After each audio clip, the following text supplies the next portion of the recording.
Um, Please allow me to welcome you back to the Peterson Institute for International Economics. I am delighted today that we can focus on something other than the U.S. and other than trade policy that also actually matters, which is the search for a creation of a common safe asset for the euro area. I am delighted personally and on behalf of the Institute to have Governor Philip Lane of the Central Bank of Ireland as our main speaker and leadoff speaker today. I will return to extolling his manifest virtues in a moment, but just to say that we are here to discuss the substance of two major new reports. One, the sovereign-backed securities of feasibility study by the European Systemic Risk Board, or rather by the ESRB High-Level Task Force on Safe Assets, which Philip chaired, which was released last month, and a paper we released here from the Institute last week by Alvaro Leandro and Jeromin Zettelmeyer, the search for a euro area safe asset. For all our friends watching online and in future, this is all going to be posted on the webpage of this event and will be available to everyone for download. The search for a euro area safe asset has moved from being something that I and some others, frankly, at the start thought was too clever by half, as kind of financial engineering by overly smart people, into actually the heart of constructive, serious next steps for the euro area. And we are very fortunate to have both Philip Lane and Jeromin Zettelmeyer here to take us forward in that discussion, as both of them have played leading roles. I will introduce Jeromin first, even though he will speak second. The Peterson Institute is very proud, and I think rightfully, justifiably proud, of being the leading center on European economic issues outside of Europe. And frankly, if we were in Europe, we would be a leading center in Europe. And we maintain close ties with the Commission, with numerous member governments, and with the intellectual life there.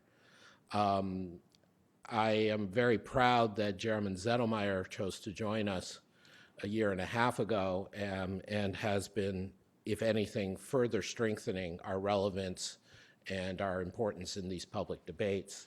He and our colleague Nicolas Véron, along with a host of other European dignitaries from the outside the official sector, made the report we came out with roughly, 6 weeks ago now, the Franco-German group on how to move the euro area forward, which has played a huge role in setting this up, that we might have a Macron-Merkel agenda. And Jeromin has been central to that, but now also his and Alvaro's paper on the euro area safe asset, I think, takes us another practical step forward. It is always, for think tanks in general, but particularly for economists working on Europe right now, a question of balancing the blue sky and the political constraints. You don't want to give up and simply say nothing can be done because of a political divide, but at the same time, you cannot be so unrealistic as to say it would be optimal if Europeans all were together in harmony, because that's not the reality we face right now. And so for our people, and in a moment, Governor Lane, to be leading the efforts to navigate this balance of doing something practically important and yet pushing the debate forward, I found very helpful. In that regard, there are a few people who have contributed as much in the last couple of years as Governor Lane. Philip Lane has been governor of the Central Bank of Ireland and member of the ECB Governing Council since November 2015.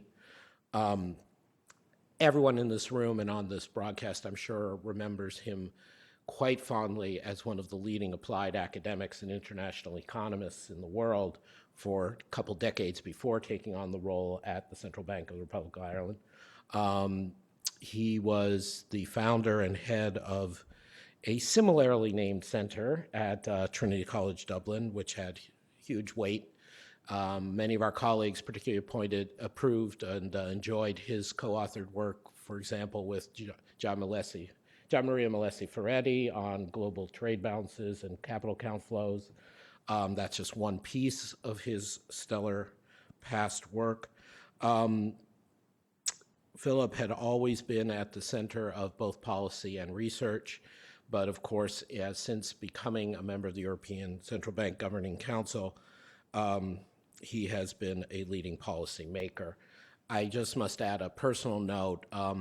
Philip was one of those people in grad school at Harvard, I think he was a couple years behind me, who was one of the intimidating, scary, smart people like Michael Kramer and people like that. And you knew he was going to go on, besides making me feel inadequate, he was going to go on to very great things. But for him to be stepping up so forcefully on the practical improvement of the euro area at this time is a true act of leadership for Ireland and for Europe. We're very grateful to have Philip with us today. Thank you.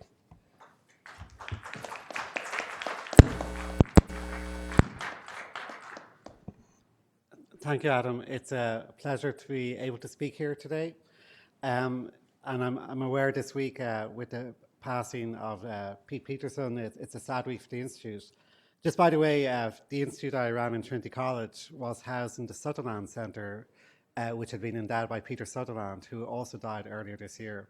So these people are really giants of globalization, amongst other activities. It's a real period of mourning for them, but they really leave a legacy. Let me now turn to the topic of today. And as Adam indicated in the kind opening remarks, the subtitle of this report, where we ended up with, is to emphasize this is a feasibility study. So this is an idea I'm going to talk about, sovereign bond-backed securities, which was developed back in 2011 at a kind of a academic level. And it's been interesting to see and participate in moving it from an idea to something that we think under certain conditions can be feasible. So the task force, which I chaired, basically had participants from a lot of the major central banks and regulators in Europe. So the European Systemic Risk Board is where European financial supervisors, the European supervisory authorities, the European Commission, the ECB, and the national competent authorities come together. So it's very wide participation, and some of its functions include thinking about ideas to improve financial stability in Europe, to improve integration in Europe, and this should be understood in the context of the mandate of the ESRB.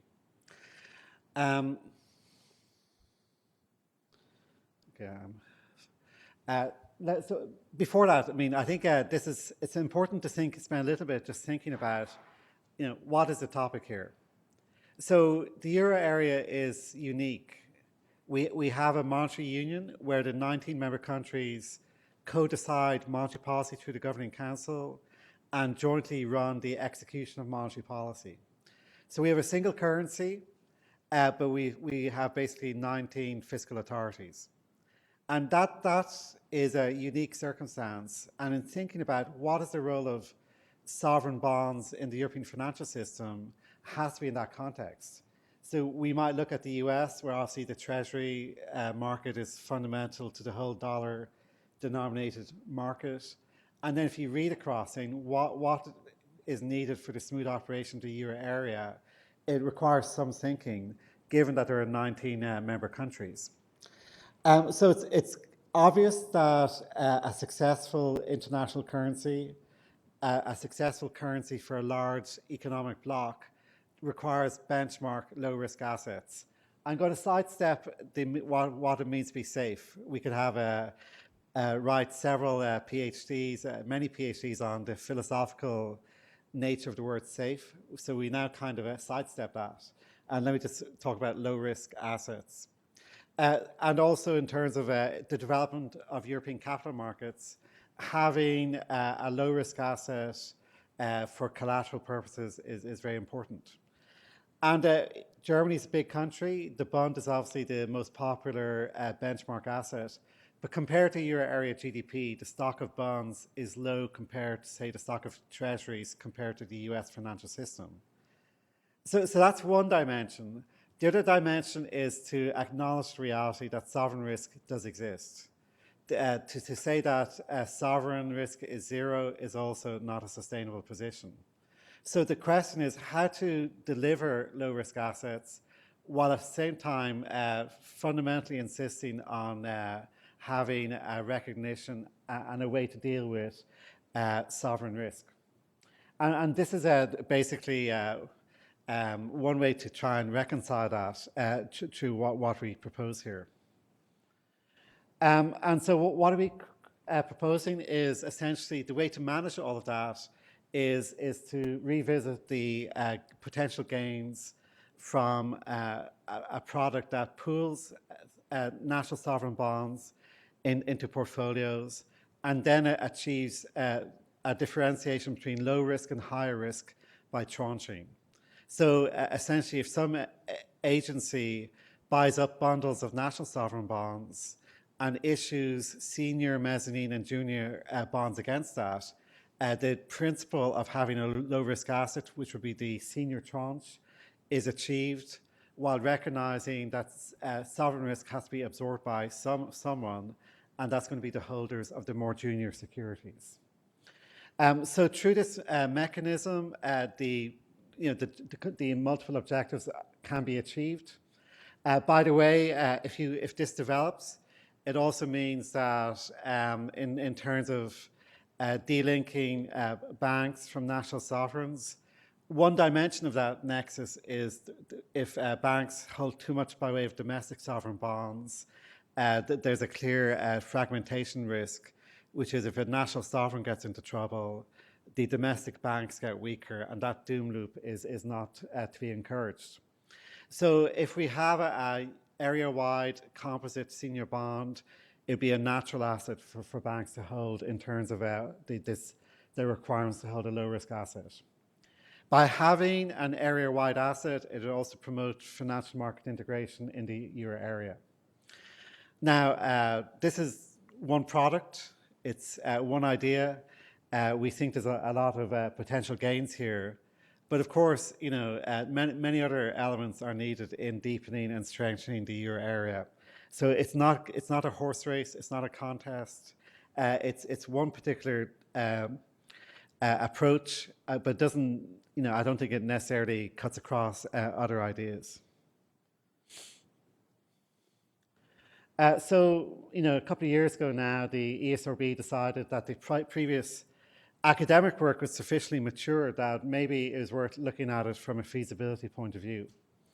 And essentially what we delivered is a two-volume report.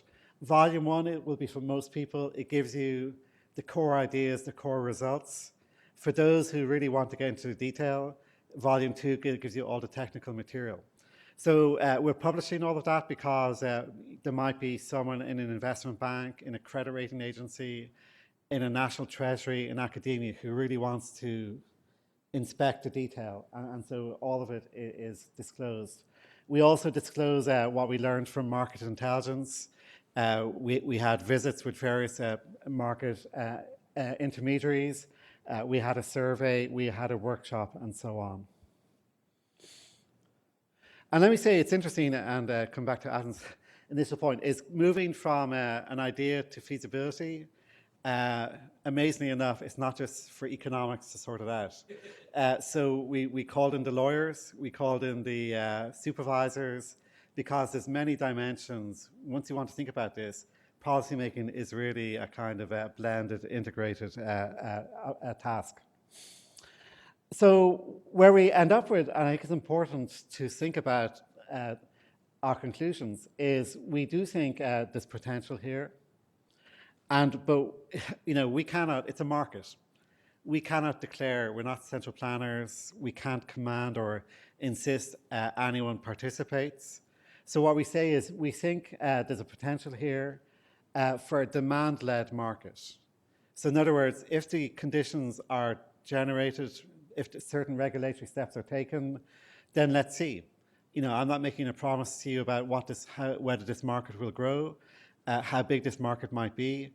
That's for the market to decide. So that demand-led principle is very important because it essentially says, Kevin Costner style, if you build it, they will come. If you created the field, then maybe the intermediaries will show up.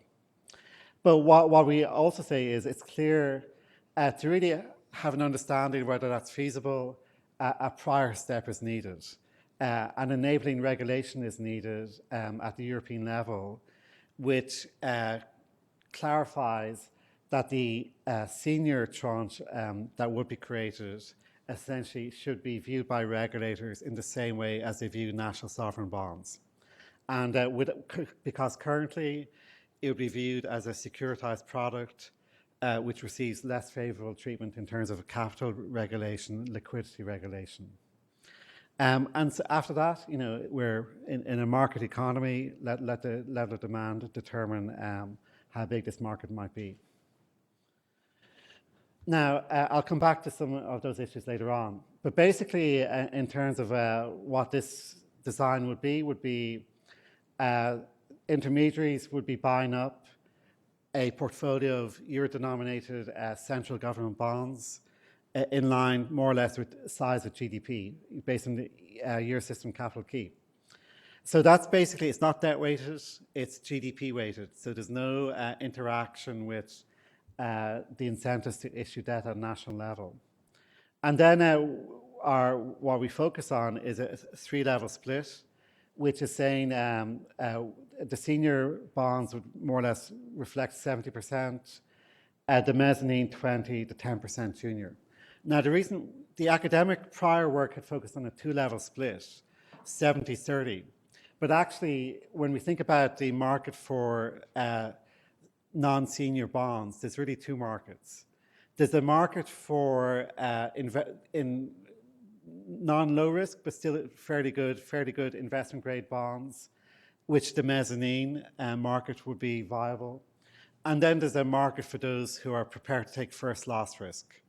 And that first loss risk might be the same type of investors who invest in high yield corporate bonds, for example. So that is based on market feedback, that really there are two different markets here.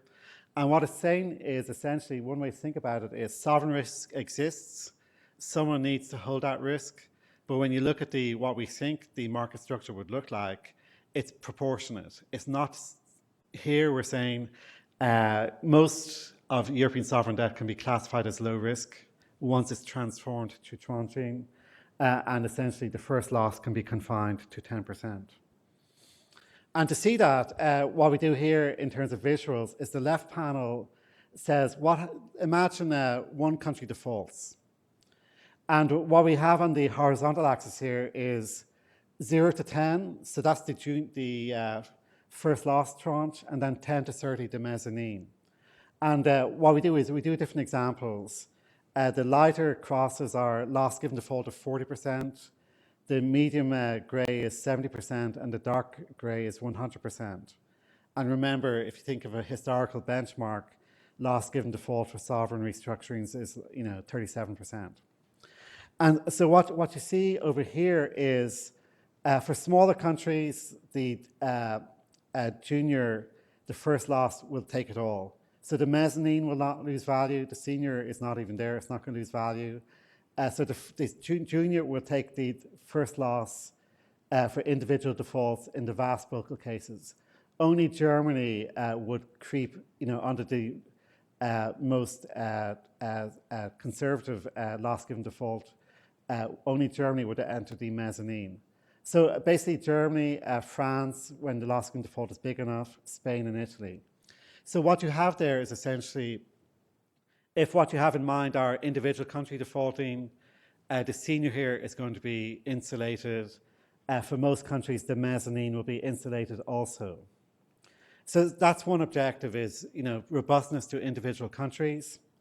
The other objective scenario is correlated defaults.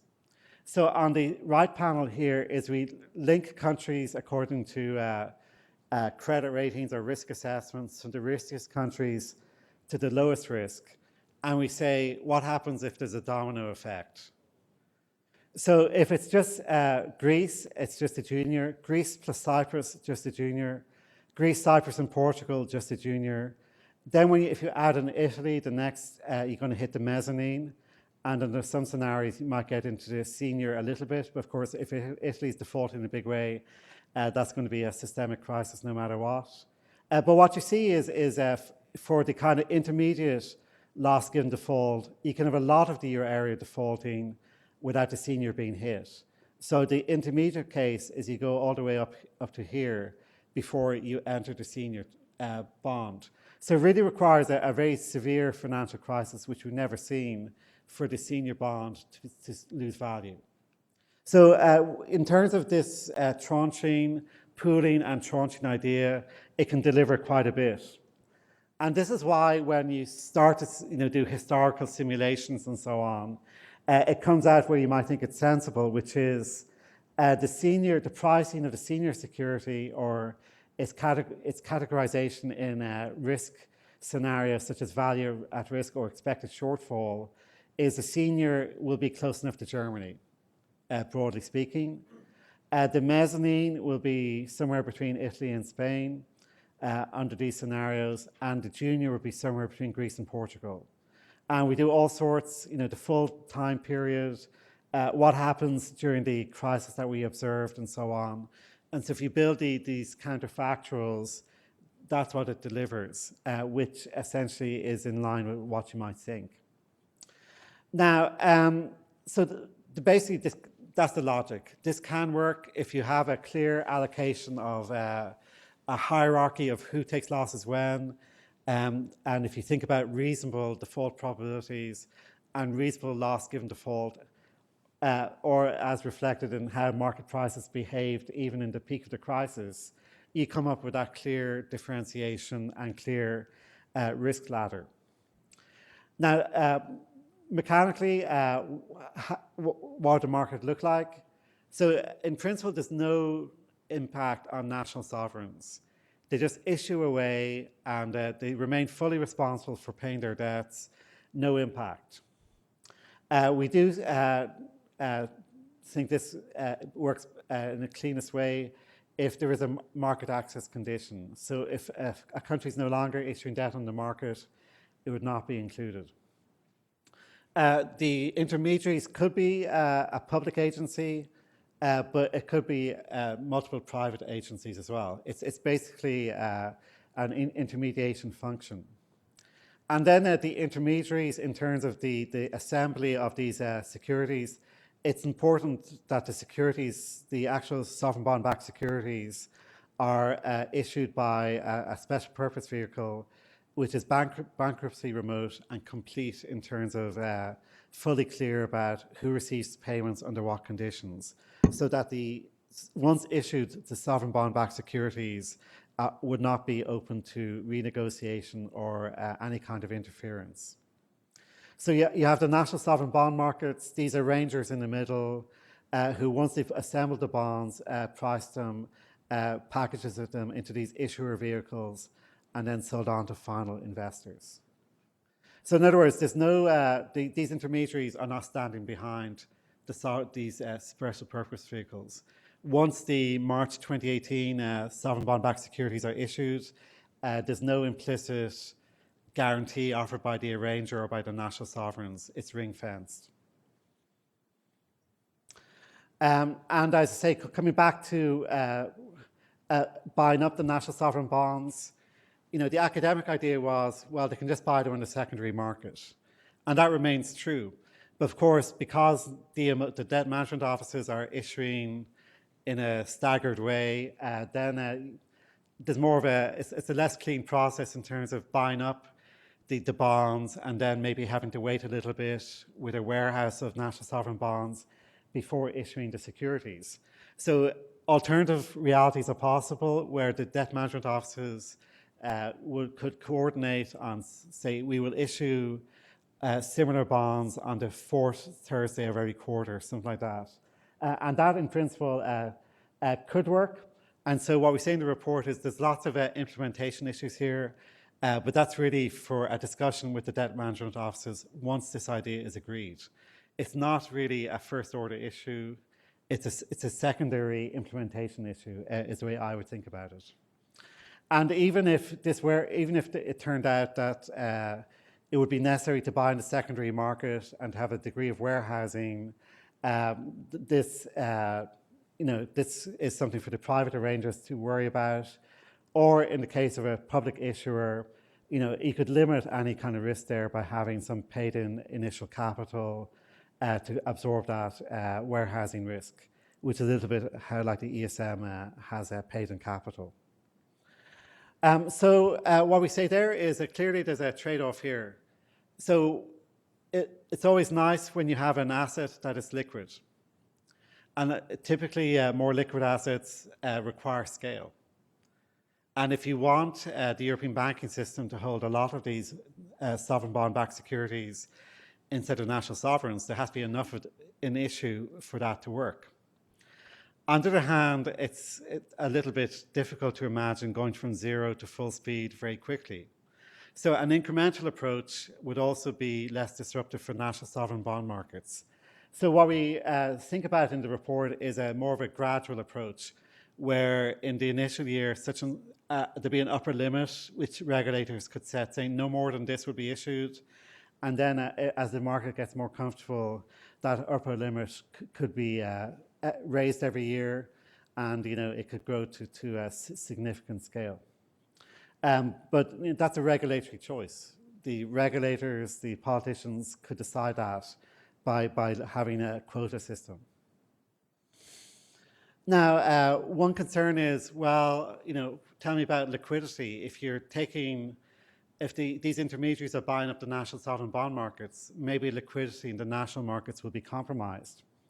Well, the current and recent experience of the ECB buying up national sovereign bonds, has that had an effect on liquidity in these markets? Actually, this week, I think the ECB Economic Bulletin has a little article on that, which I think says not too much.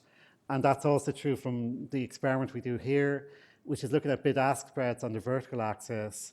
And as the scale of government debt purchased under the program goes up, it's basically a flat line, that we don't see much by way of a loss of liquidity, even though a decent fraction of national sovereign bonds are now held in the euro system. So that concern doesn't look like it's in line with the data.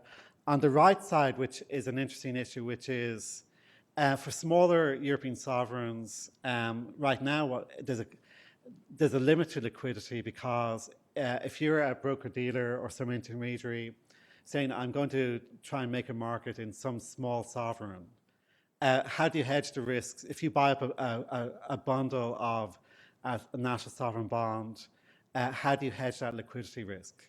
So right now, you can try and use bond futures or something, but if the sovereign bond-backed securities existed, they would provide a natural hedging mechanism.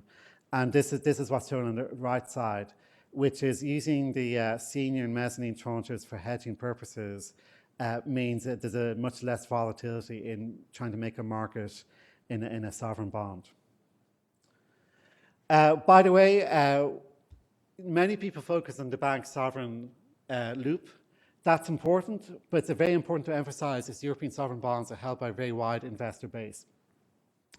So on the left pie chart, what you see is 17% of European sovereign debt is held by euro area banks.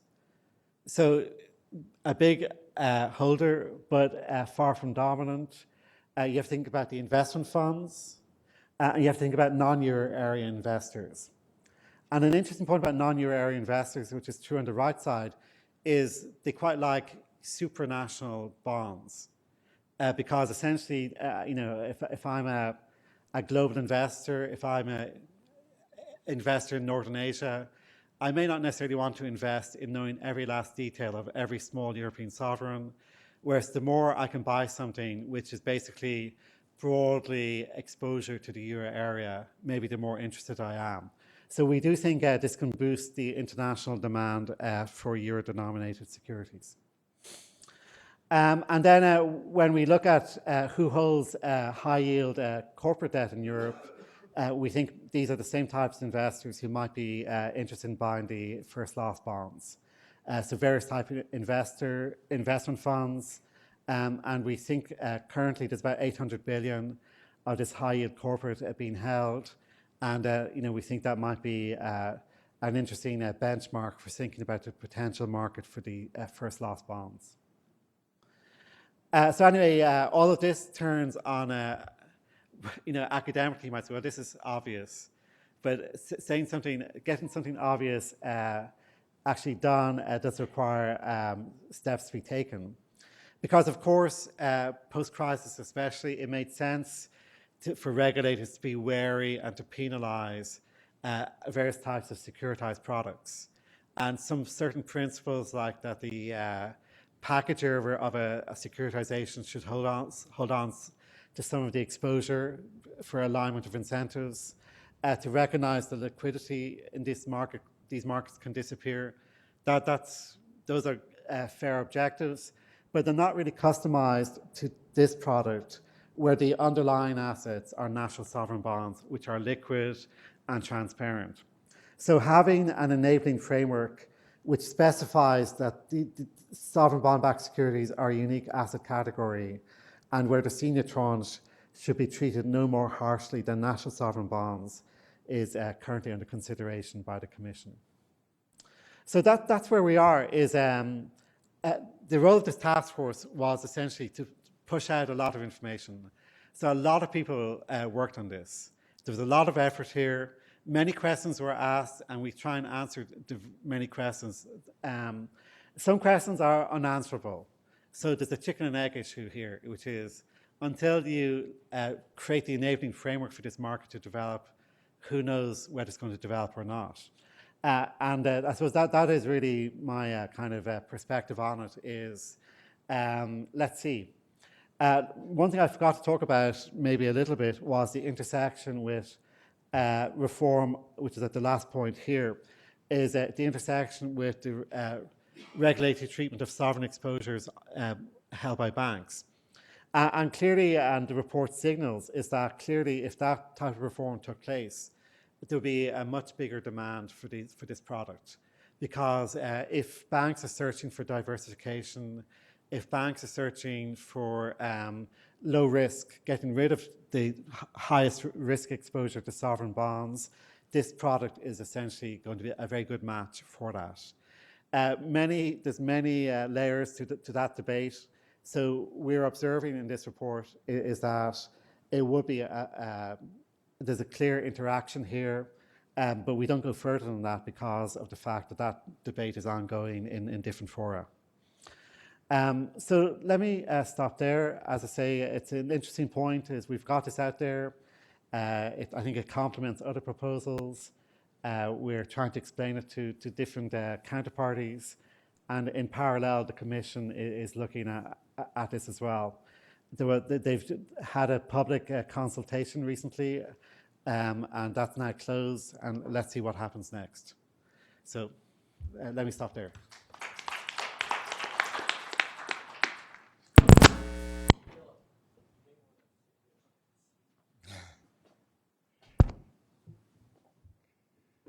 Great. So it's a huge pleasure and privilege to be able to present after Philip Lane, and thank you so much for the very nice introduction by Adam.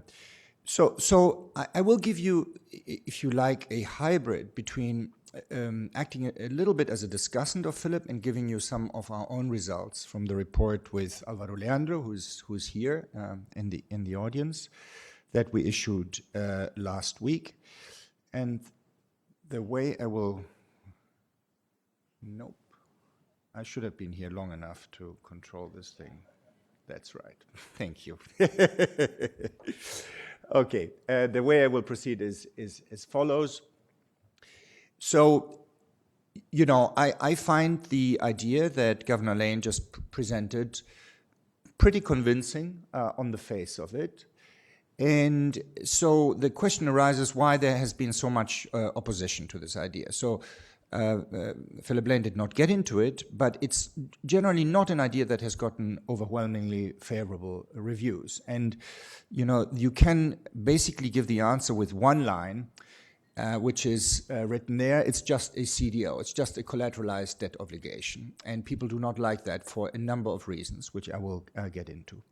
So that brings me then to the main part of my talk, which is to ask whether there are alternative ways to meet the same objectives as the SBBS tried to do. Also, subject to the same constraint that we should not use mutual guarantees to create safety, but at the same time avoiding tranching, which is the CDO type character of the SBBS. And the bottom line of that is that there are indeed a bunch of alternative ideas, some of them which are quite good, I think, and some of them which have not actually been debated yet and are worth a debate. But in our view, none of them really dominates the SBBS idea that has been presented. They have different pros and cons, and perhaps more importantly, all of them cross some sort of red line, right? They don't necessarily cross the red line that possibly the SBBS cross in the perception of some, but they're not going to actually necessarily move the debate forward in a much more easy way than the SBBS.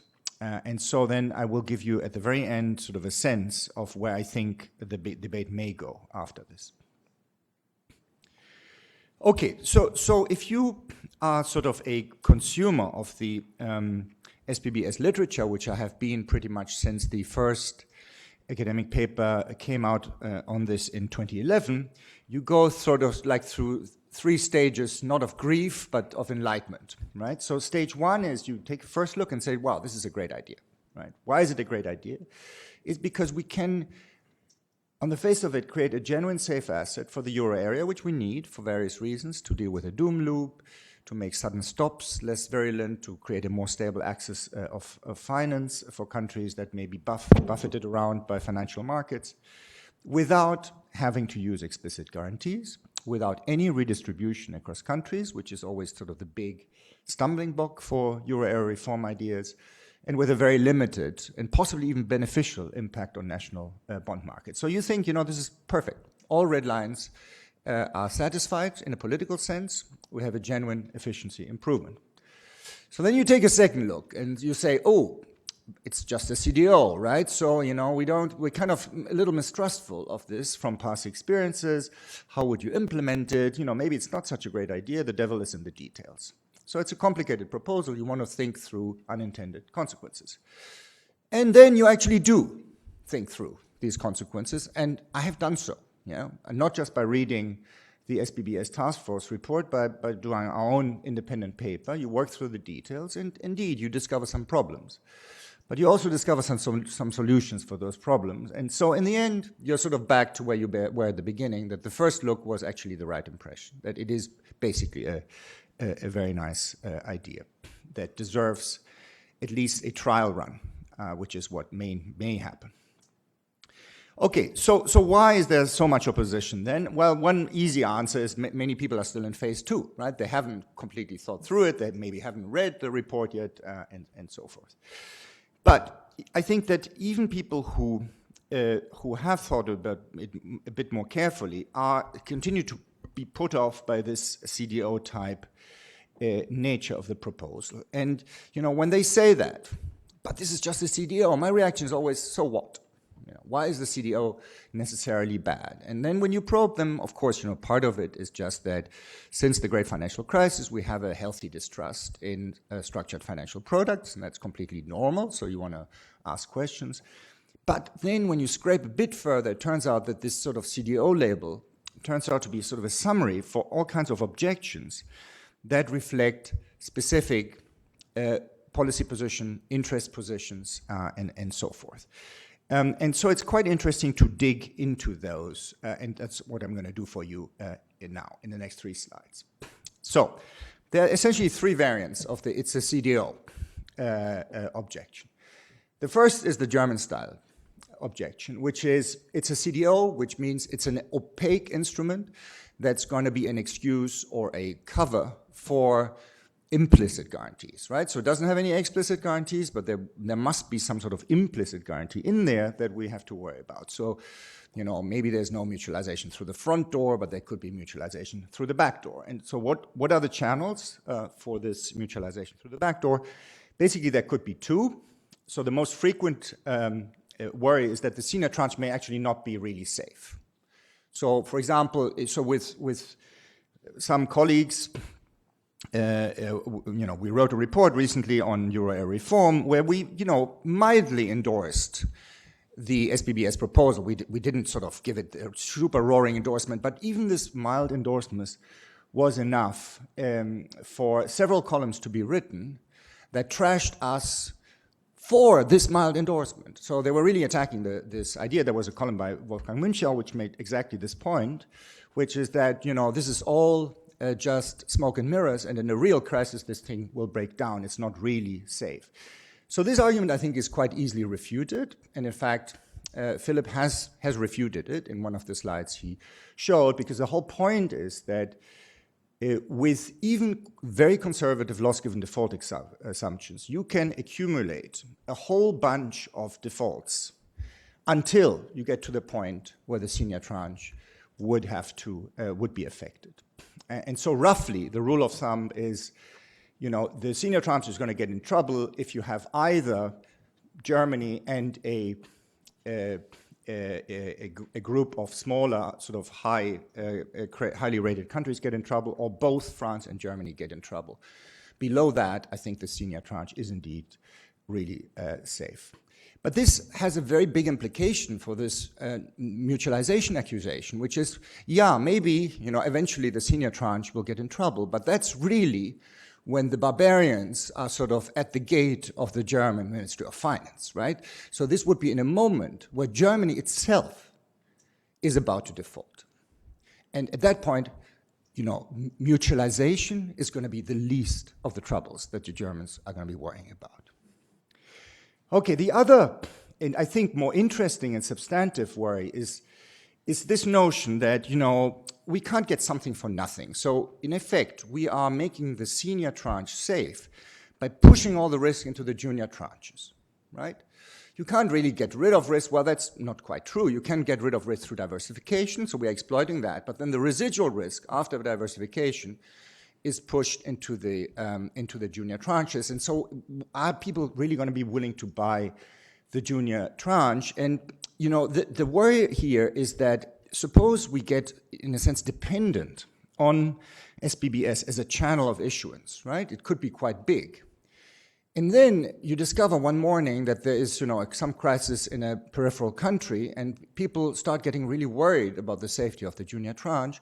The junior tranche might lose market access, but that would not only hit the countries that are about to lose market access in the south, it would hit, for example, the Germans too, because they're used to issuing through this new pipeline. So it creates this enormous externality where possibly all debt issuance in the euro area is somehow clogged up. Okay, so there are basically two arguments to deal with this. So first of all, it's you can show that if you exclude countries that have lost market access from the portfolio that is underlying the SBBS, it is impossible for the junior tranche to lose market access. Okay, so that makes it safe. You can mathematically show that. Basically, it's an arbitrage argument. If you could, we're in a situation where all countries still have market access that are in the underlying basket, but the junior tranche has lost market access, you could make a ton of money. Now, people out there typically are not impressed by arbitrage arguments by economists, so there's a more pragmatic reason why this bailout fear is overstated, which is, let's take the fear seriously for a second. Imagine the junior tranche had lost market access. Would that then lead to a huge pressure on the ECB or others to bail out the junior market, right? That's what's feared. And the answer is no, why should it? There is still the normal channel of issuance out there. Germany is not, in fact, hostage to SBBS for its own issuance. After all, like Philip Dane just said, the whole idea is that the normal issuance process continues, completely unaffected. And then you have these intermediaries that do some bundling. And so the only thing that would happen is that this bundling would stop for a while. And so you would go back to essentially the status quo ante, which is where we are now. So let me get to the second set of it's just a CEO objection, which is now Italian style. So the key concern is the following. And so I know there's some people in the audience that sympathize with this concern, and I hope they will speak up later. So the idea is that, these SBBS, they're not that attractive intrinsically because they are just a CDO, right? It would be nicer if they had a little bit of a guarantee mixed in, or a little bit of capital move mixed in, and so forth. But there isn't such a huge intrinsic attractiveness, it's just sort of some rebundling.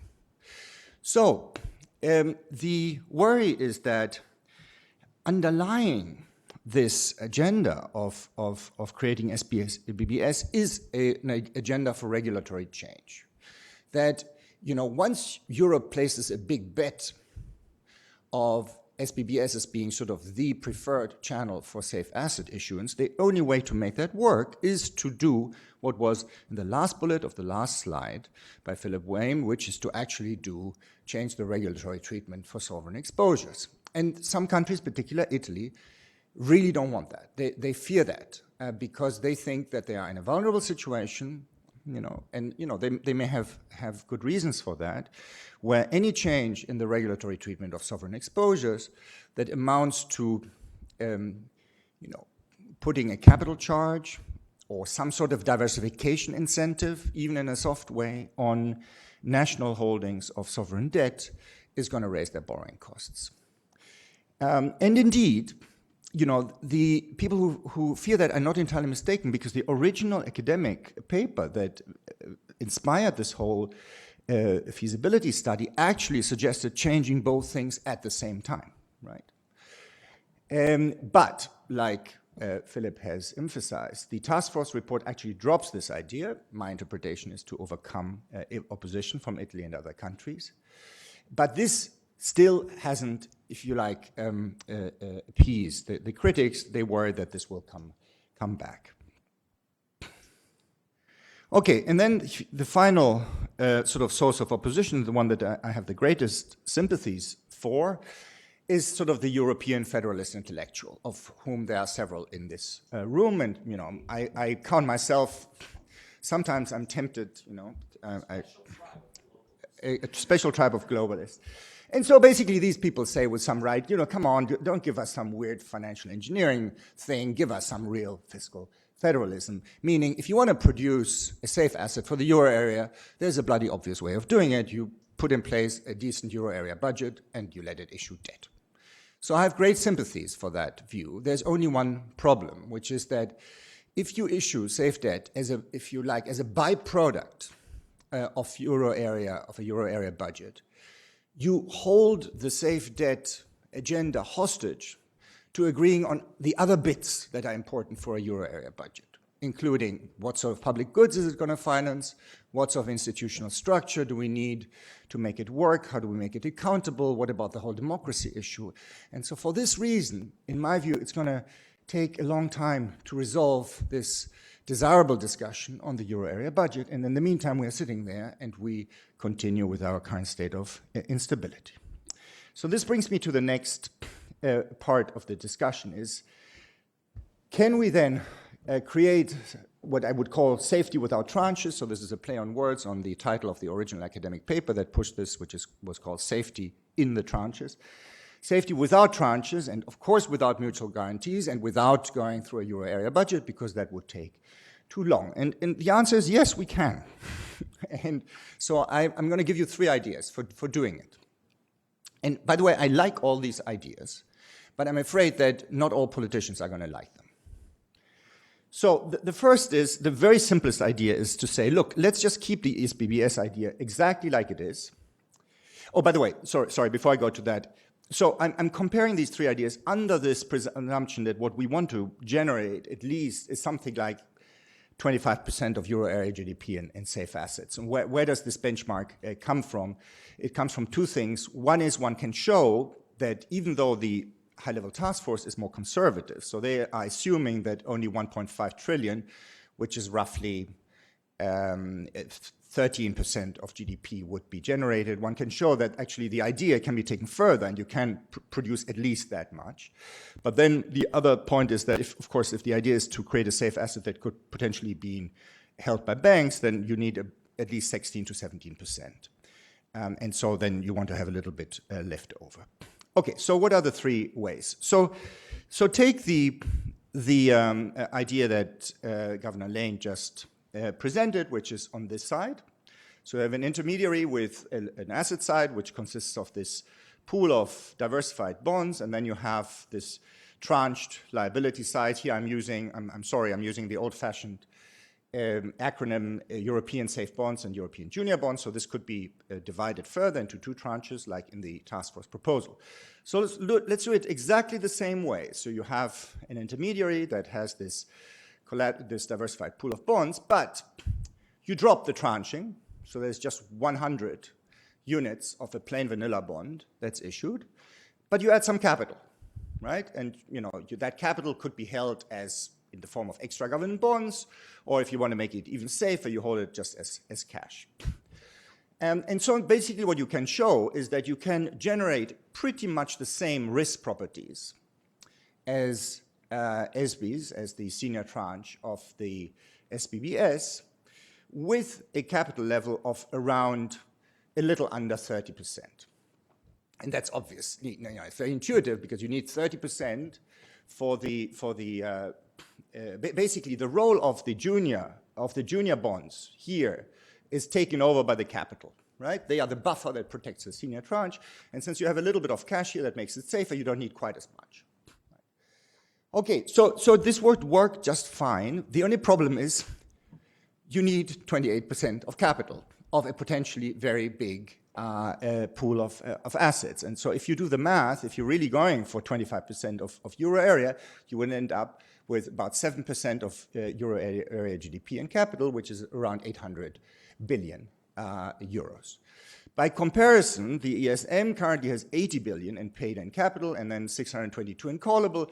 I don't exactly know, I don't know enough about this to see what is the relevant comparison. My feeling is that paid-in is the relevant comparison. And so you're talking about an institution that's 10 times as big as the ESM. Not very realistic.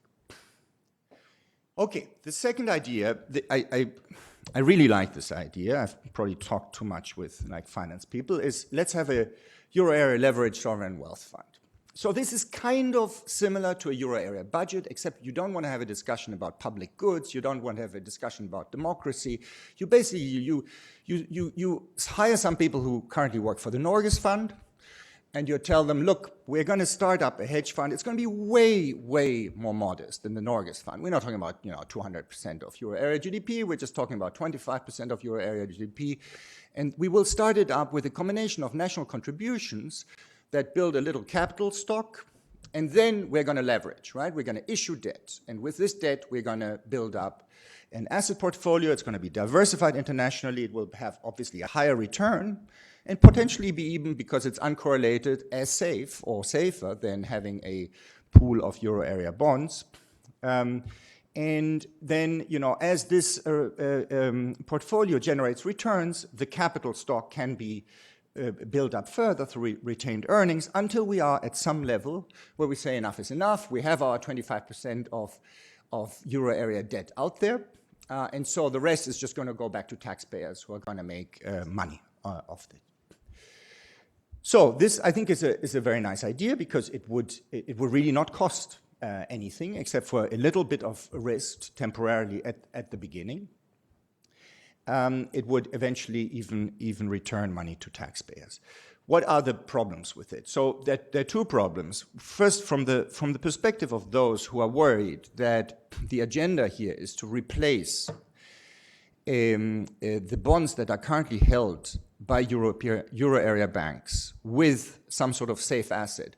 They are going to worry that they're going to lose a source of demand for these bonds without an equivalent offsetting increase in demand, right? The beauty of SBBS is that it would, create a source of demand for national bonds that previously went into banks. So they now are held by intermediaries that, diversify them and issue an asset. But from the perspective of a national sovereign, if you like, the net demand universe for bonds hasn't changed. Here, it might change. And then, of course, the other problem with this proposal is that the only thing in Europe that's more damning than saying it's a CDO is to say it's a hedge fund, right? And this would indeed be a hedge fund.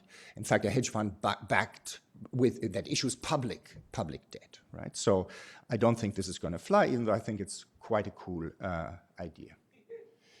Okay, so this brings me to the final proposal, and this is the one that sort of stands the biggest chance of being taken seriously. And the reason is that it's been proposed by some people who, you know, they're not German, and they have a lot of weight. In this case, Mario Monti in a 2010 report. But I'm afraid that people haven't completely thought through it. So once they realize the implication, it might not be supported as much, even though it's a cool idea. So this idea is the following.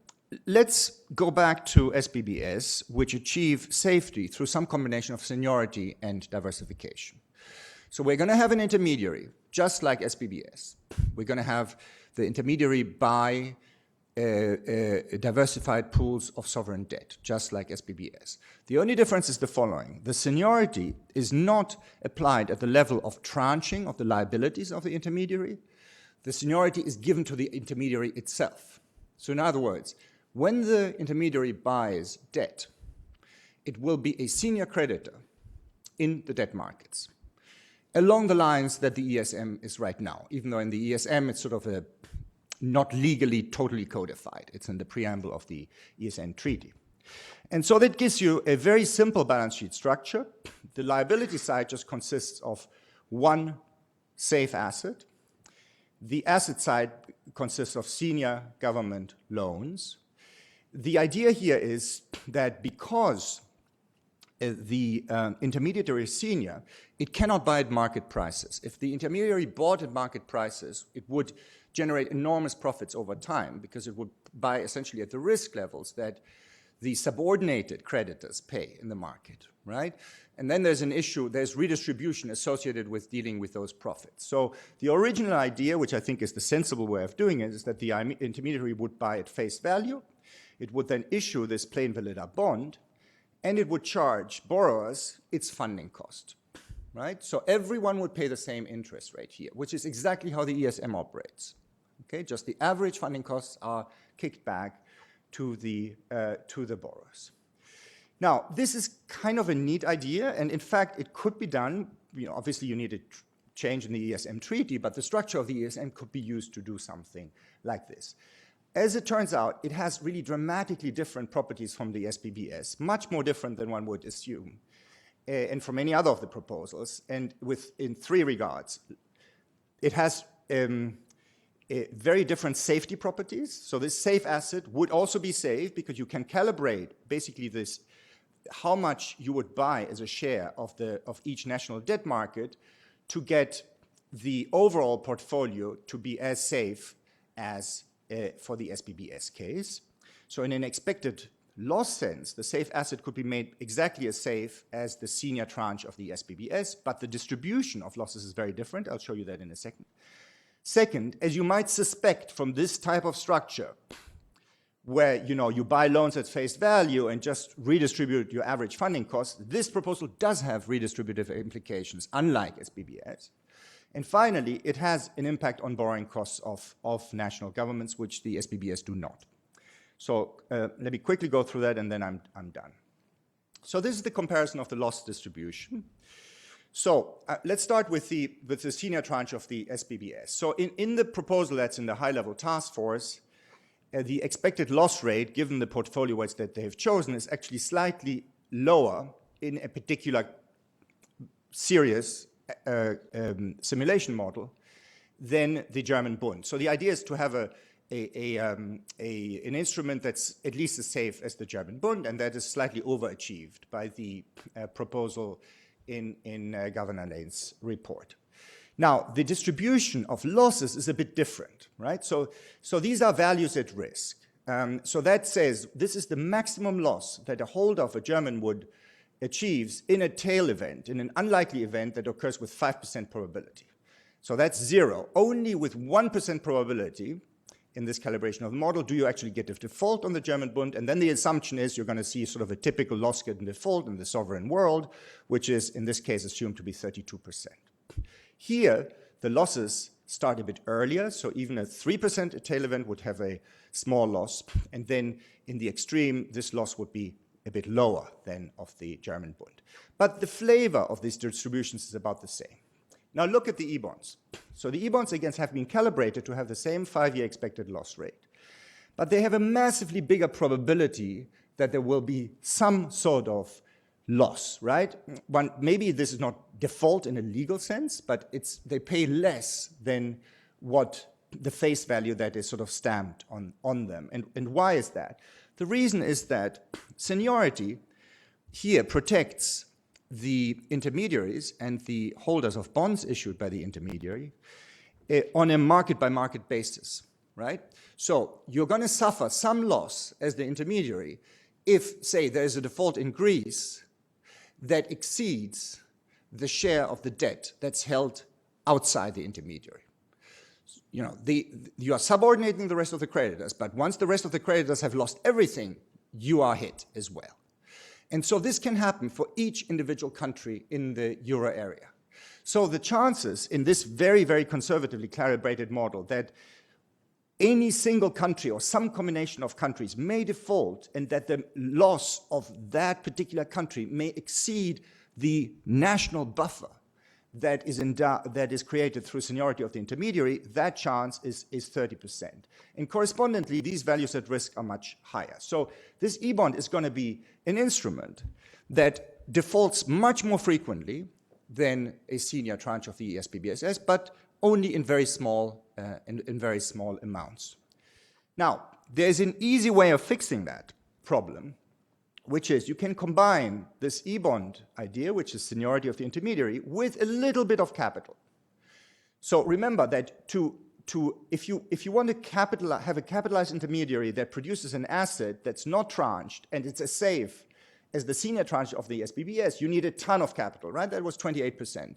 But if you make that intermediary senior, you need much less capital. You might need maybe 2% capital or 5% capital, depending exactly how low you want this probability of default to be and how many zeros you want in these rows. So with a 5% capitalization, you would make the probability of default of this plain vanilla bond issued by this intermediary as low as that of the French bond, right? With 2% of capitalization, you're still lower than that of the Belgian bond. Now, let me talk a second about redistributive effects. So this is an example for the type of portfolio that the intermediary might hold. So these portfolio shares are derived in the paper by Alvaro and myself that has been distributed. They follow a particular purchase rule. So you would have, just under 30% would be German bunds.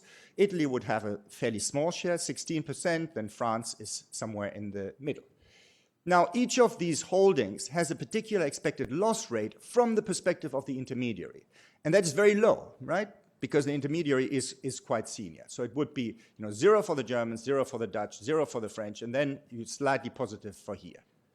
So you're not expecting to suffer any loss because Germany or the Netherlands or France are going to default on you. But if someone else defaults, those losses are going to be redistributed among all the portfolio holder, all the sovereigns in the portfolio of the intermediary, and as a result, then, because they all share the same expected, the same funding rate, right? They all have to pay interest that reflects this aggregate, risk.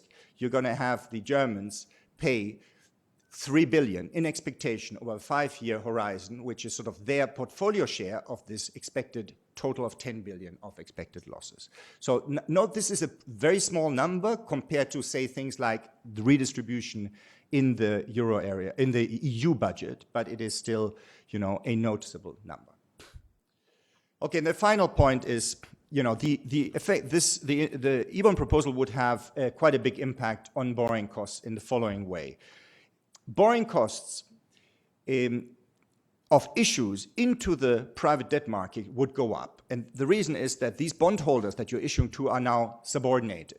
So you can do a back-of-the-envelope calculation, say the Italian yield would rise from 1.8% to something like 2.3%. So it's not a dramatic effect, but they would go up. The implication is that if you are at the maximum that the intermediary is going to buy from you, then each extra euro of debt you're going to have to sell to the market. And as a result, that's going to be more expensive. So the marginal borrowing cost of countries like Italy or Portugal would go up, right? Extra debt would have to be issued to the market at higher rates. However, and this is the interesting thing, the sort of stuff that economists love, the average borrowing costs are not going to go up because they are composed of two things. Your more expensive issuance to the market, your cheaper issuance to the intermediary. And you can actually show that if you are a very highly rated borrower, the net effect of this is that your borrowing costs will go up slightly. If you are a lower rated borrower, you might actually pay a bit less, right? But that's not going to be causing moral hazard, right? So Italy would be better off on average, but it would not cause moral hazard because their incremental borrowing would be more expensive. In this, from an economist perspective, it's absolutely beautiful, right? More discipline, but higher welfare. Okay, so let me conclude. There are several attractive safe assets out there that require neither mutual guarantees nor tranches. None of them dominates the SPBS in a technical sense. They all have some problem or something that is not as good as in the SPBS, and that applies also to the politics. So this idea of a capitalized SPBS without tranching going to require a ton of capital. The leveraged sovereign wealth fund is going to be viewed as a hedge fund with public debt, and then the e-bonds, for the same reason that I, as an economist, love this. Politically, it will be hated, right? The South will hate the disciplining effect, and the North will hate the mildly redistributive effect. So what will happen? None of these other stories, I mean, they haven't been discovered yet. I mean, I hope people will read my paper, but my prediction is none of them will gain traction, not even the e-bonds, once people realize what it means. And so the SPBS will actually be the main show in town, perhaps the only show in town. They will be allowed to go forward on a purely market-driven basis without actually seriously changing regulation to the sovereign, just doing this minimum that you need to get the market off the ground. And then the question is, will that make them take off? And so my fear is that, we're going to get some market, but they're not really going to take off until there is some change in banking regulation. Having said that, because other important proposals in the euro area debate are tied to this change in regulation, particularly European deposit insurance, there is a non-trivial chance that that might actually happen. And then they would really take off, I think. Thank you. Sorry for taking so long.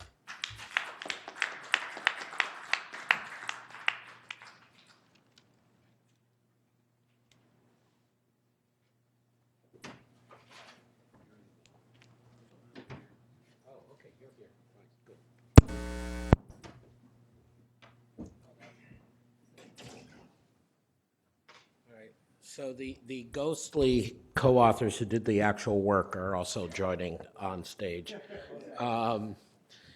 which is our attempt to be inclusive and redistribute praise with no moral hazard because they've already been exploited. Thank you, Jeromin. Thank you, Philip. Thank you, Alvaro and Sam. This was obviously a hardcore presentation on both of them. And hardcore economics. I am grateful to both Governor Lane and to Jeromin for making it perhaps not infinitely accessible and fascinating to the average Trump voter, but quite practical and accessible in terms of anyone who is seriously interested and talking about what's really at stake. And as Philip said from the front, the feasibility window and framing is the key transition to make.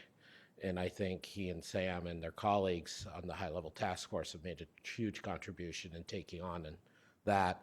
But also our colleagues, Alvaro and Jeromin, I think, by going a little bit further and saying, okay, is there more than one way to skin the cat and what are the trade-offs, help us understand what the framework is.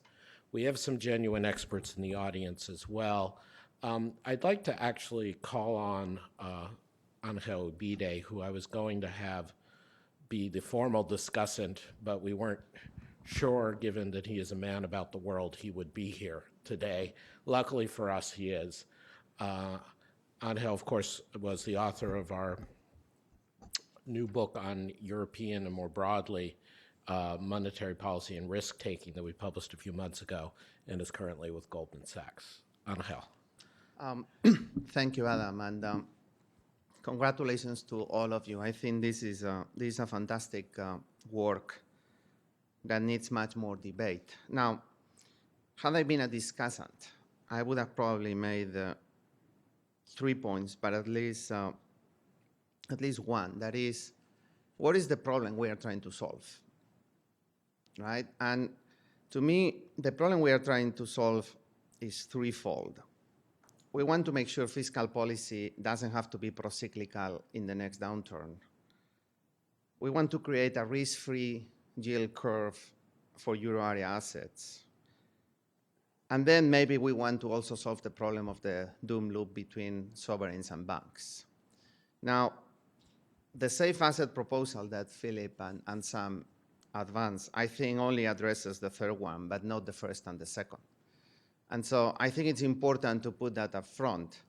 Now, going back to what Jeromin was saying, I think it's important to say that a well-designed Eurobond is a first best, and we make that clear to policymakers. And I think Jeromin has been quite modest because he has a proposal that is quite interesting in that regard. I also did one a couple of years ago. But I think it's important to make clear that the first best is there, and then this is a good second best that could solve some of the problems, but not all. So I have a question for Philip and Sam. That is, would this proposal increase, reduce, or leave unchanged the average cost of funding for euro area governments? And it's not completely clear to me because we are introducing an extra factor of risk, that is counterparty risk of the organizer of the SBBS, right? So in addition of correlations maybe going to 1 or changing when there is a downturn, if you remember 2007, we always had the question of whether, it's not just whether the CDO is going to be repaid, it's whether the investment bank organizing the CDO was going to be alive. And so I think conceptually we are adding risk to the whole system of euro area funding that we could avoid if we had just Eurobonds. Thank you. Thank you, Angel. Sam, would you like to first reply? Sure. Thank you. Thank you very much for those questions and insights. Specifically on your question on what is the impact on average borrowing costs, I would focus on two mechanisms. One is liquidity, and one is the impact on financial crises. Liquidity is, and Philip had a slide on this, ambiguous. So there are two effects, essentially. One effect is that with the SBBS structure, you would be freezing sovereign bonds on the balance sheets of issuers. So you'll be subtracting from the free float. You might expect some increase in liquidity premia because of that. We think, however, that effect is quantitatively small by analogy with the Eurosystem QE public sector purchase program. On the other hand, SBs would represent liquidity of their own, and these securities could be used by primary dealers and others to hedge their positions in national sovereign bond markets and thereby reduce the cost of making markets. So the net effect of those two liquidity effects is ambiguous, but probably quantitatively small. So I don't think there's a first-order effect on average borrowing costs coming from liquidity. Second point, and I think this is the more first-order point on crisis severity. So if you believe that SBs would effectively extract sovereign risk from the banking system and thereby reduce the endogenous risk that comes from the doom loop, then SBs would reduce average borrowing costs in crisis times when borrowing costs are of primary concern for sovereigns. So that's the first order effect that would be reducing average borrowing costs for sovereigns. I'm not convinced at all by your emphasis on counterparty credit risk. There is no counterparty credit risk introduced with this scheme because this is pure pass-through cash flows accruing from the asset side of the structure to the liability holders. There is no counterparty credit risk, so I'm not convinced by that at all. Yep. Jeromin? I'd like to add at one point into, we have discussed this offline. So I think there's an additional mechanism that applies to most of these proposals, so it does apply to SPBS. It, of course, applies to your own proposal. So Angel has a proposal to produce a safe asset at the euro area level in a 2015 PIE policy brief, which is very good, one of the first to do so. So, and that's the notion that capital would become less skittish, or rather you would be less dependent as a national sovereign on skittish capital. And so here the idea is that if you have a substantial chunk of your issuance that's purchased by intermediaries that are, through regulation, obliged to do that with fixed portfolio weights, you're going to have less volatility of purchases through that particular channel, right? So you're going to have, if you like, two types of purchasers: markets that panic and intermediates that cannot panic vis-a-vis that individual country. Of course, they might purchase less if they have less aggregate demand for the entire basket, but they cannot change their portfolio weights to flee from a particular country. And I think that could be quite a potential source of stability. The idea that you proposed would do exactly the same, and then you can argue whether there's more or less counterparty risk, right? That's another thing, but it would really be the same in this respect. Alvaro, anything you'd care to add? Philip? Maybe I'll say a couple of things. One is, I think there's an important complementarity between our report and the other report here. And I think it's a real public service that Alvaro and Jeromin have provided here. And really, it helps to clarify for everyone. In the end, a lot of this is about risk sharing and the balance between private and public risk sharing. I mean, with the SPBS, it's essentially saying, that the risk here will be absorbed by whoever buys the non-senior tranches of the SPBS structure. And obviously, if there were the appetite, if there were the kind of solidarity to have public risk sharing, if Europe makes that decision, that would obviously be, a big step forward.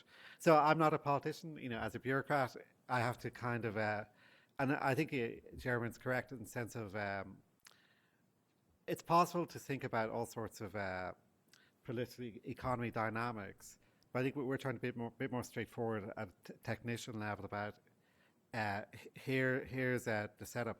And going to feasibility, I think a lot of effort, Angel, was put into creating this distinction between arrangers and issuers.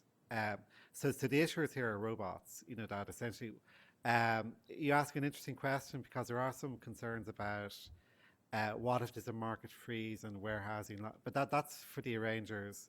This goes back to the dynamics of the market.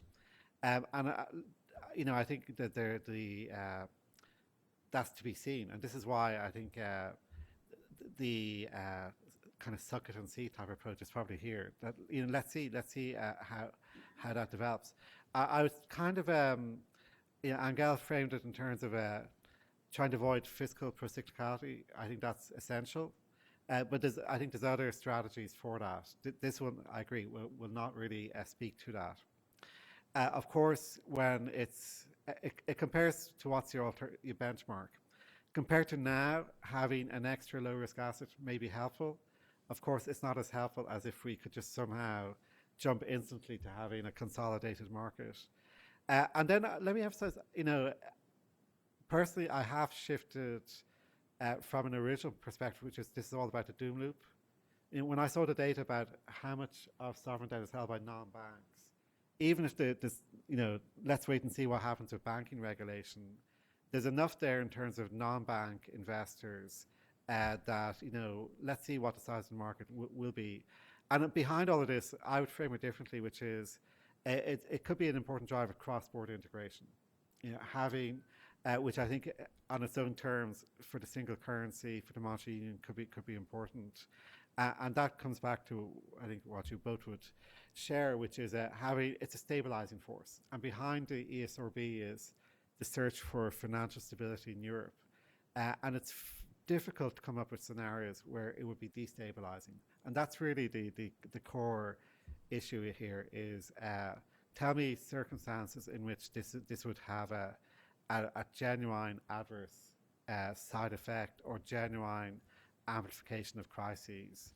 And I think we've tried hard to try and address many of those criticisms. Thank you. Is there another question or comment from the audience? Yes, Doug. Hi, Doug Redeker, International Capital Strategies, formerly at Peterson. I'm not sure you're going to be able to answer this, but I'm trying to understand some of the mechanics of the SBBS in the practical application terms. So if this, as you propose it, if this structure were in place 6 years ago or 7 years ago, and you had the Greek crisis play out, could you just walk me through how, just a couple of things off the top of my head, and I haven't read the paper in detail, but how, for example, credit default swaps would play into this? Because those are actually issued to the sovereign, the underlying, not to this intermediary. And also, if I were a holder of either the underlying bond in an outright or some part of this tranche, who's negotiating with the Greek authorities for the restructuring, and how does that play out in practical terms? Because it seems to me that there's a disconnect between the sort of hands-off approach you propose for that intermediary having no actual liability and the practical reality of when things go bad, somebody's got to sit at the table with somebody else. I have to point out to our viewers online that Mr. Redeker was, of course, a leading investment banker in sovereign debt issues in his day before devoting his life to public service. So, Okay, maybe I'll say a couple of things and then pass over to Sam. So one basic function in a crisis is loss allocation. So in the counterfactual world where there had already been issued sovereign bond-backed securities, the losses would have been allocated to those who ex ante had been prepared to take them. So in other words, if you had people taking the junior bonds, there would be less policy concern, because we know it's either they're not kind of deposit-taking institutions, they're not institutions that we need to be overly concerned about. They've taken a risk, they've been regulated as a risk-taking institution. If they take losses, so be it. So that's one, is having a kind of dedicated risk tranches means there can be less concern about these contagion from a crisis. Number two, we spend a lot of time, and this is why the whole project took longer than we originally expected, exactly on restructuring events. And it's why we called in the lawyers. We had the lawyers who've expert on this, and probably it's mostly in volume 2. There's a lot of material there about how to think about the voting power, embedded in the bonds held by the intermediary. But I'll pass over to Sam, who is more heavily involved than I was. Yeah, thanks. I think I would distinguish two features of a crisis. One is the reassessment by markets of sovereign risk in advance of any sovereign default event. So one characteristic of the crisis, particularly in some countries in the euro area, was a reduction in the value of sovereign debt before any default event, causing a reduction in the value of banks, because banks were heavily exposed to domestic sovereign debt. If we run a counterfactual history in which banks did not hold domestic sovereign debt but held senior sovereign bond-backed securities, these securities would not have reduced in value during the crisis. On the contrary, because they would have a negative beta, like any safe asset, they would have actually increased in value, such that you wouldn't have had this adverse effect going from reassessment of sovereign risk to bank risk, and then back onto sovereign risk. So that endogenous feedback loop would have been cut by virtue of the fact that banks would have held a different kind of asset. So that's one possible way in which sovereign bond-backed securities could have mitigated the sovereign debt crisis in the euro area. The second part of it is, conditional on a restructuring event. How does that work through the sovereign bond-backed securities? So that's what Philip was referring to latterly. So that's really about, how do the holders of SBBS manifest their de facto voting rights, given that actually the issuer of SBBS have the formal voting rights because they are the legal holders of these bonds. So in volume 2 of the report, we consider two possible ways to solve that technical issue. One is to have a third-party trustee, which would be mandated by contract to act in restructuring negotiations on behalf of the interests of SBBS holders. Secondly, one could think about a scheme whereby there is essentially a kind of pass-through from SBBS holders to sovereign debt, such that you would aggregate in some way the voting rights that de facto the SBBS holders would have and pass them on into a restructuring conference. And there are different ways that one can do that aggregation, which has interesting implications for how pro or anti-restructuring this thing is, how many investors de facto have a veto power on restructuring. We work through the maths of that in volume 2, so you can have a look at that. If I may, I'm going to ask what will be the last question, but it's a very simple-minded question, as usual.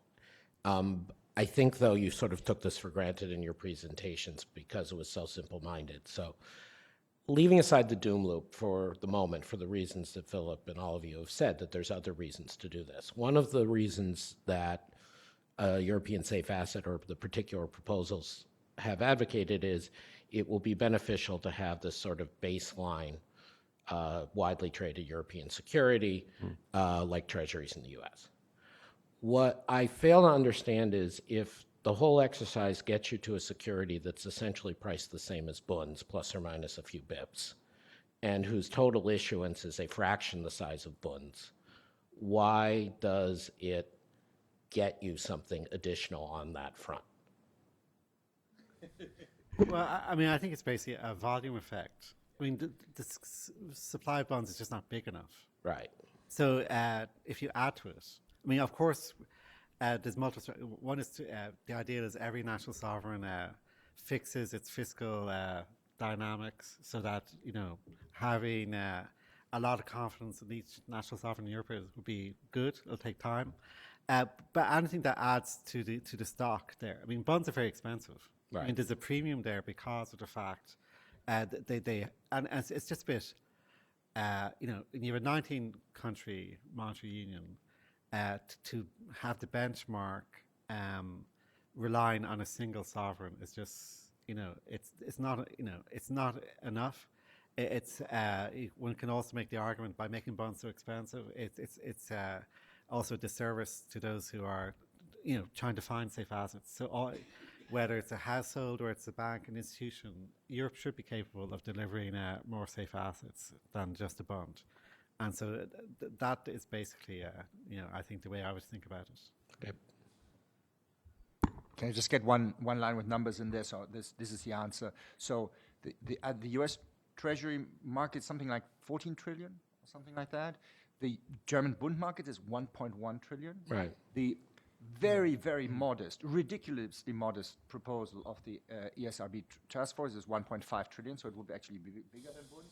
And what Alvaro and I figured out, what sort of a reasonable order of magnitude that you could do without interfering with national bond markets is between 2.6 and 3.6 trillion. So it would still be a lot smaller than the U.S. Treasury bond market, but it could be about 3 times as large as the bonds. Okay, and so I should let the experts have the last word, but I will just say an interesting exercise that Alvaro in particular might think about, and some of the other people, is backing out the costs of not doing the first best Eurobond, which I think is in the spirit of Angel's comments. So if the idea is a first best Eurobond, I realize Philip and Sam can't do this, but if a first best Eurobond would allow much bigger issuance, much bigger liquidity, and also presumably have more information content and political legitimacy for the reasons that Philip said, there is some cost to issuing this versus a Eurobond. It may be politically impossible, but just as we do things on the cost of protectionism, it might be worth doing things on the cost of lack of mutualization. Anyway, this was a fascinating deep dive into a critical issue. I am very grateful to Governor Philip Lane and Sam Langfield of the ESRB High-Level Task Force on Safe Assets. their sovereign bond-backed securities. A feasibility study is, of course, available on their website, on 1,000 other websites, and as of today on the event page of the Peterson Institute website. I am very grateful to our colleagues Alvaro Leandro and Jeromin Zettelmeyer for their comprehensive look at the search for a euro area safe asset in our newly issued working paper, available on PIE website, but please be happy to distribute it widely. And I just want to again say thank you to Philip for, in his opening remarks, reminding us of the great statesmen, statespeople that we lost, Peter Sutherland and Peter Peterson. And I think both of them, given their role in the development of modern finance as well as globalization, would have been very proud to have us having this kind of practical, in-depth discussion of how finance can advance international integration. So in that spirit, thank you very much.